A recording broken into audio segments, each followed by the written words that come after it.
Hello, তো আজকে আমাদের ছিল সেকেন্ড ডে দীঘাতে। আর দেখতেই পাচ্ছ আমি রেডি শেডি হয়ে বেরিয়ে পড়েছি উদয়পুর বিচে যাব বলে। আর আমাকে কেমন লাগছে কমেন্ট করতে একদম ভুলবে না। তো এখানে দেখতেই পাচ্ছ পৌঁছে গেছি। আর সমুদ্র দেখলে আমি যে হালে পাগলামি করি সেটা আমি জানি, আমার ভীষণ ভালো লাগে সমুদ্র। তারপর এখানে একটু বসে পড়েছিলাম মাছ ভাজা খাবো বলে। আর এখানে আমি চিংড়ি মাছের কষা নিয়েছিলাম, যেটা খেতে সত্যিই অসাধারণ ছিল।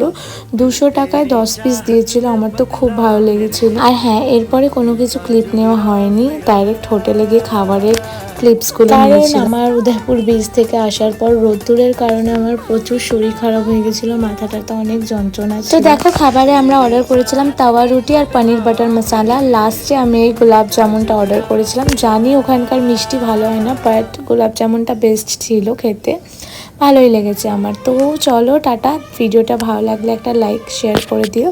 তো চলো টাটা।